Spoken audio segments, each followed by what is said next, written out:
الله من الشيطان الرجيم. بسم الله الرحمن الرحيم. إذ قال يوسف لأبيه يا أبت إني رأيت 11 كوكبا والشمس والقمر رأيتهم لي ساجدين. سورة يوسف کے اللہ تعالی تسلی بیان اول نبی صلی الله علیه وسلم تا او دغه رنګي په دې صورت کې الله تعالی څه اهمه مسئله بیانولې چې پاغي کې یو خبره رد شرک فی العلم، دویمه رد شرک فی التصرف، یعنی قدرتونه بغیر د اسباب د الله تعالی چلیږي، او رشتینواله د نبی صلی الله علیه وسلم او نجات د پیغمبرانو، تسلی نبی صلی الله علیه وسلم ته په واقعه د حضرت یوسف علی نبینا و علیه الصلاۃ والسلام. په دې ابتدایي دو آیاتونو کې دریو آیاتونو کې الله تعالی د حضرت یوسف چې کوم واقعه ده داغه مختصر او ابتدایي حالت ذکر کړي، دته تمهید ویل کی، او په دې تمهید او په دې ابتدایي حصہ کې با د حضرت یوسف علی نبینا و علیه الصلاۃ والسلام خوب ذکر کی چې هغه د ټوله واقعي یو بنیاد جوړ شو، او د دې زینا د دې خوب نه او د دې د بیانولو نه هغه پورا واقعا چې دینو جوړه شوله.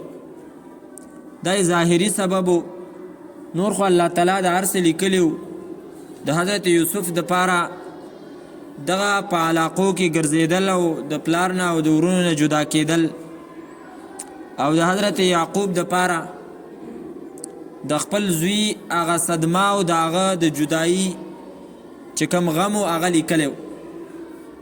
خو بهرحال ظاهری چې کوم سبب نو هغه دغه خوب شو. یوسف علیه السلام خوب ولیدو او خپل پلار ته ویل چې ما داسې خوب لیدلې. اذ قال یوسف یاد کا وخت کله چې فرمایل حضرت یوسف لابیه خپل پلار ته یا ابتی ای بابا انی رأیت 11 کوكبا، یقینا ما لیدلې دي 11 ستوري، والشمس او نور، والقمر او سپوږمۍ، رأیتهم زینما دی لرا یا ما لیدلی دی لی ماتا ساجدین سجده کون کی.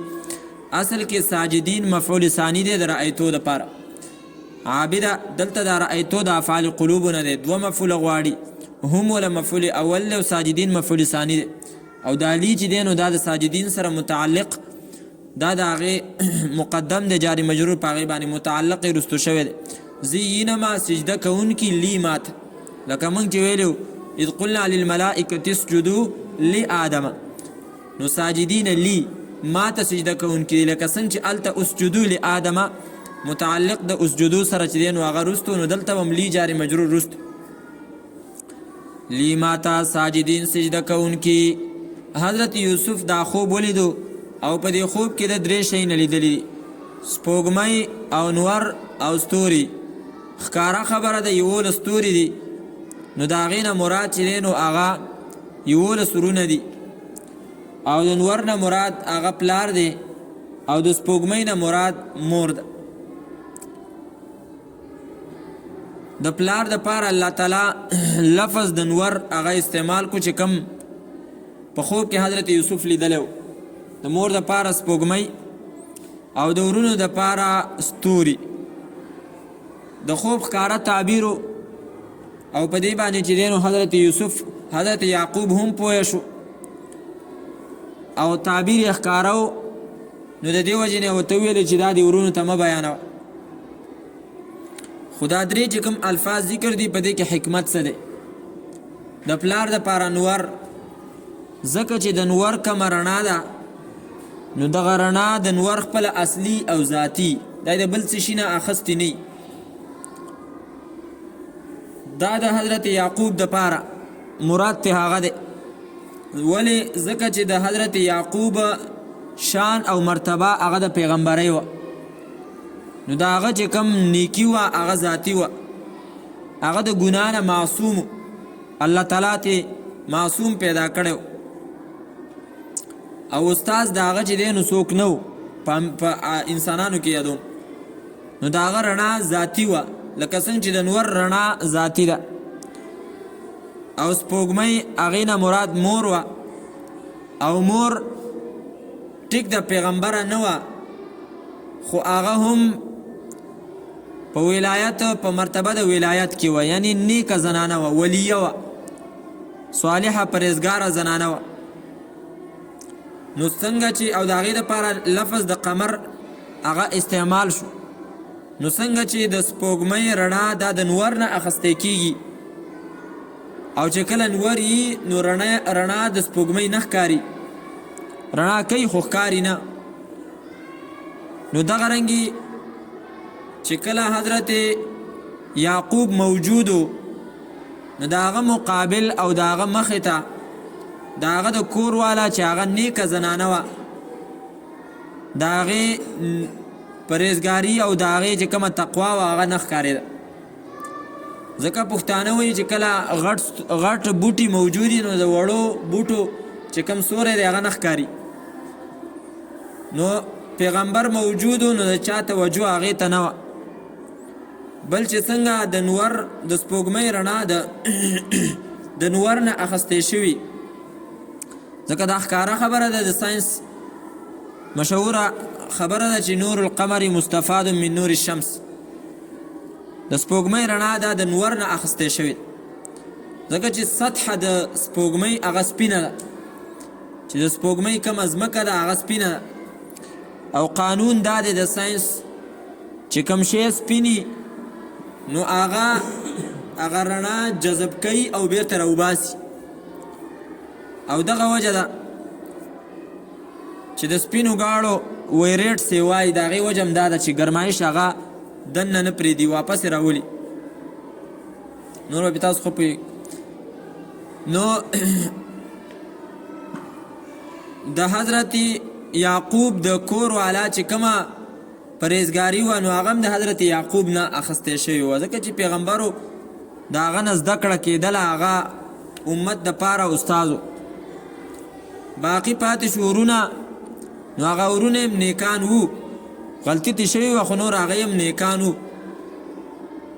او د هغو مثال داسې دی لکه څنګه چې ستوري، نو ستوري چې کله سپوږمۍ او نور موجود نو د هغې رڼا نه ښکاري. دغه رنګې د بچو مقام او مرتبه کله کله ګوره همیشه نه، کله کله د مور او پلار په موجودګۍ کې نه معلومیږي د هغو مقام، کله کله خو ښکاره شي ټول خلک یې وپېژني، پلار هم موجودي او زوی هم چې دی نو هغه ټوله دنیا پېژني. نو د هغه مقام او مرتبه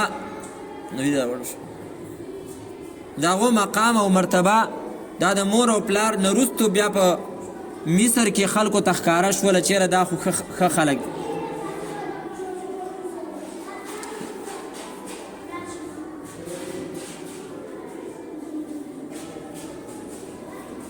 حضرت یعقوب علیه السلام ته چې کله دا خوب واورېدی شو نو هغه زوی ته د نصیحت په طور باندې یو څو خبرې وکړې. اوله خبره یې ورته دا وکړه، قال او فرمایل یعقوب علیه السلام یا بنیا ای بچیا لا تقصص رؤیاکا ما بیانوه خپل خوب دی علی اخوتکا خپل ورونو ته فیکیدو لک کیدا چل به جوړ کړي دی ستا دپاره کیدن څه چل به دله جوړ کړي. ولی ان شیطان ځکه چې شیطان للانسان د انسان دپاره عدو مبین دشمن دی ښکاره. حضرت یعقوب ته پته ولګېده چې د دې خوب تعبیر خو ښکاره دی او مطلب دا دی چې حضرت یوسف له به الله تعالی مقام او مرتبه ورکوي، او دغه مقام او مرتبې نه وروستو چې دا کم ورونه د یوسف علیه السلام دي نو هغې به ورسره کینه شروع کړي. د حضرت یعقوب علیه السلام اولنۍ بیبي حضرت لیا وه او د هغې نه څه بچي پیدا شوي چې کله هغه وفات شوله بیا یې د حضرت راحیل سره چې دی نو واده وکړو. او د هغې نه بنیامین او حضرت یوسف پیدا شو. بنیامین د حضرت یوسف کشر ورور. او دا ښکاره خبره ده چې د دوو میندو اولاد په خپلو کې د یو بل سره کړچ او رانه راځي، د خپلو ورونو په منځ کې هم راځي، خو خصوصا چې کله به پلار په دغه زامنو کې یو طرف ته مایله کېږي، د ځنو سره رویه یو شانته، د ځنو سره بل شانته، نو د هغه ورونو چې کوم ناسکه ورونه دي په خپلو کې تعلقات خرابېږي. نو د دې وجې نه حضرت یعقوب په زړه کې دا خبره پیدا شوله چې هسې نه دا زما زامن د دې یوسف او د ده د ورور سره څه چل او څه حسد او کینه جوړه نه کړي. د دې آیات نه علماو عجیبه خبرې را ایستلې دي. یوه خبره یې دا را ایستلې ده چې خوب دې ولیدو، نو هغه خوب په کار ده چې هر چا ته بیان نه کړي. دې ته واپس راځو، صرف دا سرسري وه. دغه رنګې دا خبره هم ته معلومه شوه چې تا ته پته ولګي د مثال په طور باندې دا یو کس دی، دا د بل کس سره څه کار روزګار کول غواړي، معاملات ورسره شروع کول غواړي، یا ورسره رشته کول غواړي، نکاح، او تا ته پته ده چې په دغه خاندان کې یو مرض دی، یا مثال په طور باندې هغو اخلاقي اعتبار سره ښه نه دي، نو ستا دپاره دا خبره جایز ده چې ته دته ووایې چې ګوره د دې سره رشته مه کوه، دې سره کاروبار مه کوه، دې سره لین دین مه کوه. ولې؟ ځکه چې دی د اخلاقي اعتبار سره کمزوري دي، سباله به ستا د دې سره بیا ګزاره نه کېږي. دا جایز ده او دا په غیبت کې نه راځي. دا په غیبت کې نه راځي. او د دغه وجه ده یو کس داسې دی چې هغه نه بل مسلمان ته دینی اعتبار سره نقصان رسیږي، یا د هغه نه بل مسلمان ته دنیاوي اعتبار څه نقصان رسیږي، نو ته هغه بل مسلمان پویه کولی، د هغه عیب دته بیانولی شي چې د ده نه ځان ساته. او دغه وجه د علماء کرامو د هغه خلکو غیبت په کتابونو کې لیکلی دی. ایسیب راځئ، غیبت په کتابونو کې غیبت ورته نه شو ویلی، د هغو هغه بدي په کتابونو کې لیکلی ده چې کومو خلکو د نبی علیه صلات وسلام د احادیثو په باره کې دروغ ویلی دي، یا د هغو ذکر د نبی علیه السلام په احادیثو کې راغلی دی، خو دغه سړی څه نه څه کمزوری، د هغو په باره کې دومره حده پورې لیکلي چې دجال کذاب، دا پلانکې غټ دجال، دا پلانکې غټ دروغجن دی، دا پلانکې چې دی نو ضعیف دی. دا قسمه خبرې پکې لیکلي دي او دا جایز دي. ولې د دې د وجې نه امت خبرول په کار و، چېرې دې ته پته ولګي چې دا سړی په دې حدیث کې راغلی، نو ګوره دا حدیث د ده د وجې نه کمزوری شو، نو د دې سړي نه ځان خبر که چې دا دروغجن دی. بل ځای کې چې دا سړی په کوم حدیث کې راځي، نو د ده د وجې نه هغه حدیث کېدی شي دروغ وي، ده پکې د ځان نه دروغ ویلي. دا دینی نقصان د مسلمانان او امت بچ کولو دپاره، دې ته ویلی کېږي قانون د جرح او د تعدیل. دا جایز دی د یو مسلمان یا د دین د حفاظت دپاره د یو کس هغه عیبونه ته چاته ذکر کړي. دلته ګوره یوسف علیه الصلاة والسلام ته یعقوب علیه السلام دا ونه فرمایل چې ته دا خوب مور ته مه ویوه، ځکه ښکاره خبره ده مور د خپل بچي سره کینه نه کوي. او د دې نه دا خبره معلومه شو، ځینو خلکو دا ویلي چې د یوسف علیه الصلاة والسلام خپله مور هغه مړه وه، نو دا خبره غلطه ده. که چېرته د یوسف علیه السلام خپله مور مړه وی، نو څنګه چې ناسکه مور ناسکه ورور د بل ورور سره چې دی نو زیاتی کوي او کینه او حسد ورسره کوي، نو دغه رنګې ناسکه مور خو یو سره لا ډېر کوي، هغه د دغه بچو د وجې نه ورسره ډېر چې دی نو کینه ساتي. نو دلته معلومه شوه چې یعقوب علیه الصلاة والسلام د یوسف علیه الصلاة والسلام هغه خپله مور ژوندی وه، ځکه د دې خبرې نه منع نه کړو. اوس خوب چې دی نو د هغې په باره کې یو څو خبرې تاسو واورئ. تا ښه خوب ولیدو، هغې باره کې به څه کې، او داسې خوب دې ولیدو چې هغه د پریشانۍ والا و، هغې سره به څه کې. که چېرته خوب داسې چې هغه ښه خوب وي او په هغې ته خوشحالېږي، نو په کار ده چې ته د هغې نه وروستو د الله تعالی حمد او ثنا بیانه کړي. یوه خبر. او دویمه خبره دا چې وحدث بها، دغه خوب ته به بیان که چاته یې بیانولی شي. تا په خوب کې نبی علیه صلات وسلام ولیدو، نو ښه خوب دی، نبی علیه صلات وسلام تا ته چې دی نو مبارکي د یو شي درکړی ده، یا د بل ښه خوب ولیدو چې په هغې باندې ته خوشحاله شي. کله کله سړي ته پته ولګي چېرې دا خوب ښه خوب دی، نو هغه بیانولی شي. خو که چېرته دې داسې خوب ولیدو چې هغه خوب باندې ته پریشانه کېدې نو دغه خوب سره بیا ته څه نو د هغې په باره کې 3 خبرې دي. یوه خبره خو دا ده چې داسې خوب نه وروستو ته بیا اعوذ بالله وایه، اعوذ بالله من الشیطان الرجیم ومن شر هذه الرؤیا.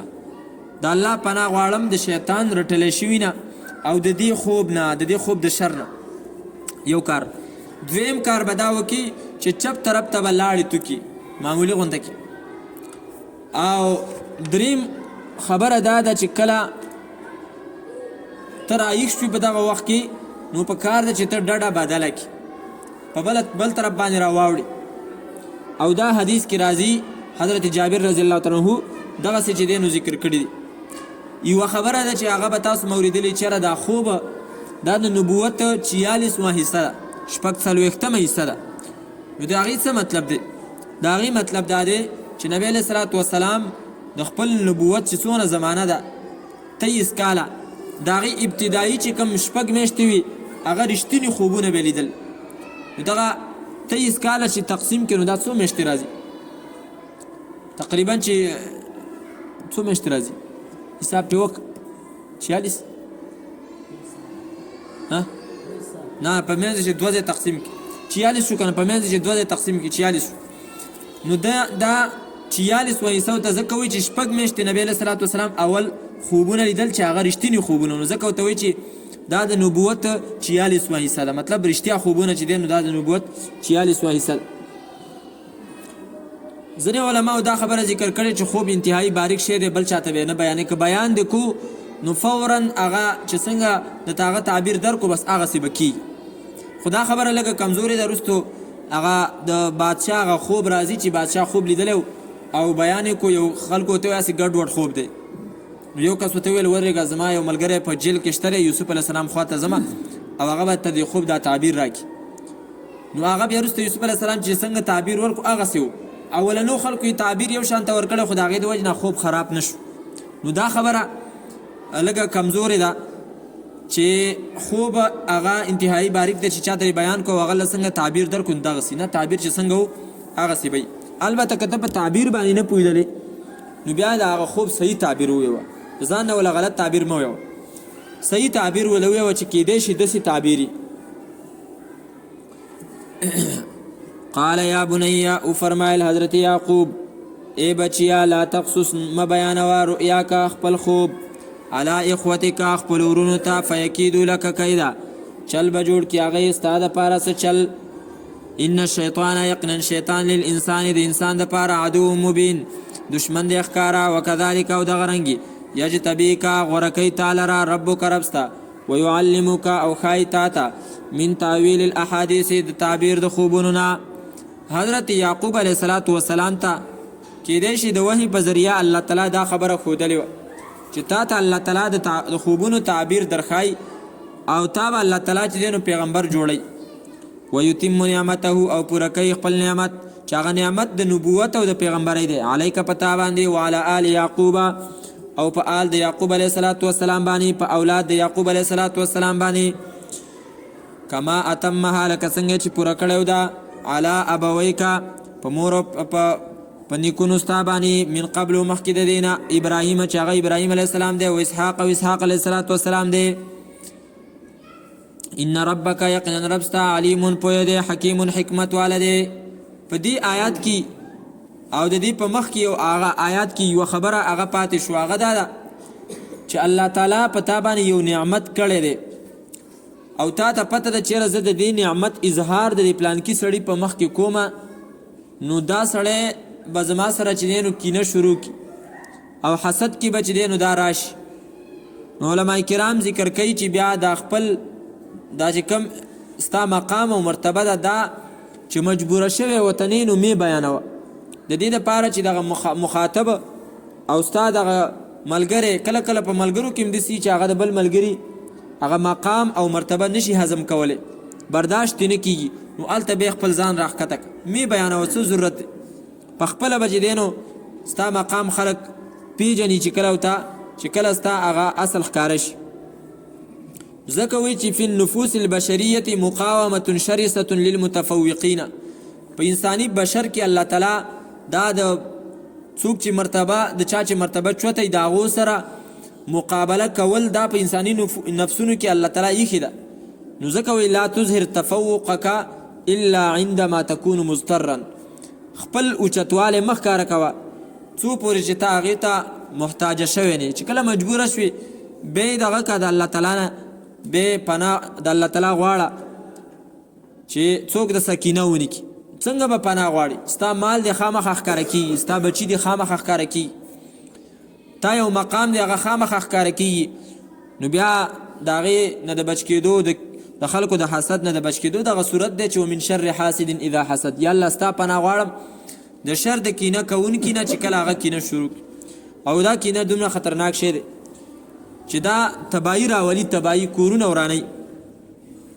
لقد كان في يوسف آیت کی و مسئله دا هغه بیانو اول اذان وکړه.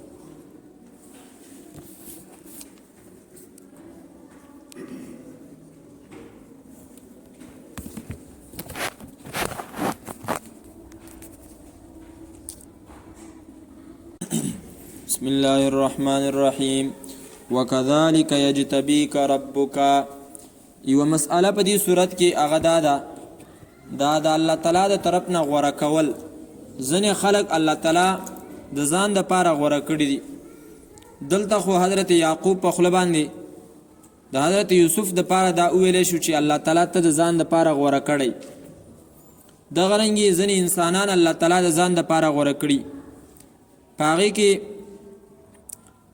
یو حضرت موسی علیه السلام ټول انبیاء الله غوره کړي دي، خو غټ غټ ترې راخلو. حضرت موسی علیه السلام په باره کې الله تعالی سورت طه کې فرمایي وانا اخترتک فاستمع لما یوحى، ته ما د ځان دپاره غوره کړی. واصطنعتک لنفسي، د ځان دپاره ته ما چون کړی. دغه رنګې الله تعالی حضرت ابراهیم علیه السلام غوره کړی. واتخذ الله ابراهیم خلیلا، الله تعالی حضرت ابراهیم نیولی په دوستۍ سره. سورة النساء 125 کې راځي. او دغه رنګې د حضرت آدم په باره کې الله تعالی فرمایي سورة آل عمران 33 ان الله اصطفى آدم، یقینا الله تعالی غوره کړی حضرت آدم و نوحا او حضرت نوح و آل ابراهیم او اولاد د ابراهیم علیه السلام. په دې کې دا ټول رال حضرت یعقوب، اسحاق، حضرت یوسف او داغه په اولاد کې بیا حضرت موسی علیه السلام و آل ابراهیم و آل عمران علی العالمین. دغه رنګې ټول نیکان بندگان الله تعالی غوره کړي دي. لکه سورة صافات آخره کې الله تعالی فرمایي وسلام علی عباده الذین اصطفى، په هغه بندگانو د الله تعالی دی سلامي چې هغه الله تعالی غوره کړي نیکان بندگان. حضرت مریم الله تعالی غوره کړي وای یا مریم ان الله اصطفاکی، ای مریم الله تعالی ته غوره کړي. د نبی علیہ الصلوۃ والسلام ملګری الله تعالی غوره کړیو. لکه دغه آیات د سورة صافات آخری پاغي کې الله تعالی فرمایي وسلام علی عباده الذین اصطفى. نو هغه بندگان چې الله غوره کړي وي د دې نه مراد امام ابن کثیر سے فرمایي هم اصحاب محمد علیه الصلاۃ والسلام اصطفاهم الله تعالی لنبیه. دا د نبی علیہ السلام صحابه کرامو چې الله تعالی د نبی علیہ السلام د پاره غوره کړي. او حدیث کې مرازی نبی علیہ الصلوۃ والسلام فرمای ان الله اختارنی، یقینا الله تعالی ز غوره کړی ما واختار لی اصحابی، او زما د پاره زما صحابه غوره کړی. فجعلهم اصحاری و انصابی، زما اسخرګنی زما زمان الله تعالی پاغو کې جوړ کړی. بیا اوګد حدیث ته په اخره کې نبی علیہ السلام فرمایي چې دس یو قوم براش اخیره زمانہ کې چې زما په صحابه او په سر بردی بدی وای. او بیا او فرمایل الا فلا تناکحوهم، دسی کسان د دیو سره چرته نکاحګانی ونک. الا فلا تنکحو الیهم، خپلی جنکی په نکاح دی ولورنکی، دا شیعگان نجس. دغه رنګي الا فلا تصلوا علیهم، چې مردار شي مړ شي جنازه ولا مکو. دا د نبی صلی الله علیه وسلم د صحابه کرامو په بارک الله تعالی اسلام غوړه کړی دی په دینونو کې. ان الله یا بنی ان الله اصطفى لكم الدین، دی سورت بقره 132 کی براشي ان شاء الله. دا رنګي ماسپخیمی درس کې مونږ ویلې چې الله تعالی د خپل کتاب د پاره درې قسمه خلق غوړه کړی دی چې پاغي کې نیکان دي چې داغو نیکی ډېری دي، پاغو کې هغه خلق دي چې نیکی او ګناهونه یو شانته دي، پاغو کې هغه خلق دي چې هغه په ځان ظلم کوي، نیکی کمی دي او ګناهونه ډېر دي. دغه رنګي بنی اسرائیل په خپل زمانه کې الله تعالی په ټولو قومونو باندې غوړه کړی وو سوا د دې امت نه په خپل زمانه کې. ولقد اخترناهم على علم على العالمین سورة الدخان 32 کې براشي الله تعالی د خپل زمانه په خلکو باندې هغه غوړه کړی. او دغه رنګي الله تعالی حضرت یونس علیه السلام غوړه کړو. حضرت یونس چې هغه د مې خېټه ته تلو، الله تعالی فرمایلی دی سورت طه 100 دا سورت قلم 50 نمبر آیات کې فجتباه ربه فجعله من الصالحین. د مخکې نه د نیکانو نو الله تعالی فرمایي نور مم ځان ته رانږدې کو مخکې نیکو. دغه رنګې دا امت د نبی صلی الله علیه وسلم دام الله تعالی غوړه کړی دی لکه سورت الحج 78 نمبر آیات کې براشي هو اجتباکم ای امت د نبی صلی الله الله تعالی تاسو غوړه کړی. او حدیث مبارک کے راضی نبی علیہ السلام فرمائی ان اللہ اصطفى کنانة من ولد اسماعیل. اسماعیل علیہ السلام پا اولاد کی یو قبیله دا چاگی تا ویلے کی کنانا. کنانا تاسو یاد کردی وکانا پا داگی دا نبی علیہ السلام چکم نسب نامه محمد ابن عبداللہ ابن عبدالمطلب ابن هاشم ابن عبد مناف ابن قصی ابن کلاب ابن مرہ ابن کعب ابن لؤی ابن غالب ابن فهر ابن مالک ابن خزیمه ابن مدرکه ابن کنانا ابن مدرکه. دغه کنانا د حضرت اسماعیل په اولاد کې و قبیله الله تعالی هغه غوړه کړل د اسماعیل علیه السلام د اولاد نه. واصطفى قریش من کنانت د کنانا په اولاد کې الله تعالی قریش غوړه کړ. واصطفى من قریش بنی هاشم د قریش نه بنو هاشم غوړه کړل. واصطفانی من بنی هاشم نبی علیہ السلام او فرمایل د بنو هاشم نه الله تعالی ز غوړه کړ. نو دا د الله تعالی انتخاب دی. دلته د حضرت یوسف تذکره وشو چې هغه الله تعالی غوړه کړو. لقد كان في يوسف واخوته آیات للسائلین. د دې دینه واقعات تفصیلی د حضرت یوسف شروع کیږي او په دې کې مختلف مقامات دي، تقریبا 12 مقام دي. په دې اولنی مقام کې د حضرت یوسف د ورونو چل ذکر کوي د خپل پلار سره څنګه چل والی جوړ کړو چې د حضرت یوسف د دنه جدا کو مړی کو. دغه رنګي په دې مقام کې با د حضرت یوسف په کوی کې پاتې کېدل 3 ورځې هغه ذکر شي او د ورونو حضرت یعقوب خواته راتلل په جړا سره او دغه رنګي په دروغ سور کړی شوی کمیس هغه به چې دینو راوړي په دغه تذکره بدلته وشي. لقد كان في يوسف خامخاو په تاقی سره په بار د یوسف علیه السلام کې و اخوته او په بار د ورونو داغه کې آیات النخي د قدرت د الله تعالی لسائلین لپاره د تپوس کوونکو. څه مطلب داغو په بار د پاغو کې د تپوس کوونکو لپاره چې دینو نخي د قدرت د الله تعالی. سائلین تپوس کوونکی دا د مکی والو یا دا تپوس کوونکی نور يهودو چې هغه مکی والو ته ویلو چې تاسو د نبی رسول الله نه تاسو کې کته پرشتیا پیغمبري نو موږ ته دا ویوا چې دا هغه کنعان د باندونه حضرت یوسف علیه السلام مصر ته څنګه رات.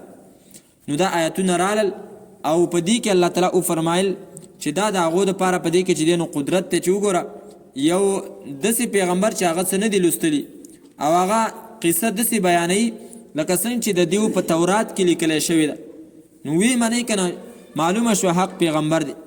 د یوسف علیه السلام ورونه علماء دا غي نمونه لیکلي دي خو خاص فائدہ پکې نشته. ماسله لیکلي دي روبیل او شمعون او لاوی او یهوذا دغه نمونه دي. حضرت یوسف او بنیامین خو مونږه پیژن. اذ قالوا ليوسف واخوه احب الى ابينا منا ونحن عصبا. نور نخي د قدرت د الله تعالی په دې کې شته. هغه قدرت پکې یو داري چې چام کې نه کړي د بل چا سره نو داغه انجام صحیح نه راوتی او چام چې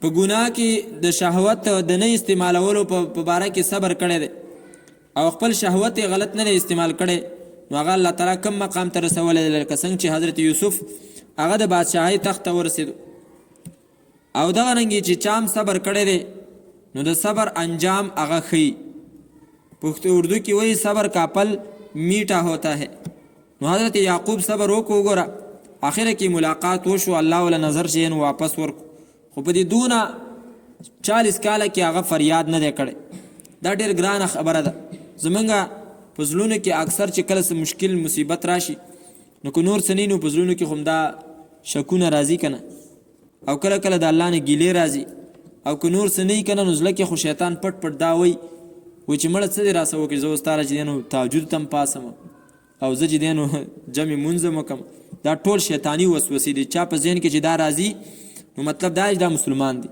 د مخکې نه ایمان و ځکه خو شیطان ته موقع میلاو شوه چې هلکه اوس د الله تعالی پرېږده او چې څومره سیکولر خلک دي دی خو هسې هم د دین نه مخکې نه لري خو دا چې کوم ګمراهه کېږي پکې سیکولر دی ویل زما پلار په ځوانۍ کې مړو او بس زه ایسته سیکولر شو مړی دا الله زموږ څه زیاتی کوي څوک وایي زما چې کوم دی نو په پلانکیزي کې رشتې ته اراده وه رشته ونه شوه ایسته سیکولر شو ما چې مړه بس سیکولر شه د هر څه پرېږده بس ښځې به تاسې حلالي جایز به نو دا د شیطان وسوسې دي اذ قالو کله چې ویل دی لیوسف خامخا یوسف علیه الصلاة والسلام و اخوه او ورور د احبو ډیر محبوب دی الی ابینا زمونږ پلار ته منا زمونږ نه و نحن عصبة او حال دا چې مونږ خو ډلې وو دیو دا خبره ناشنا وګڼله د حضرت یعقوب مینه د حضرت یوسف سره او د هغه د ورور سره ولې ډیره ده د دیو په ذهن کې دا وه چې ټوله خرچه مونږ برداشت کوو د کور او هر څه چې دی نو کور ته مونږ راوړو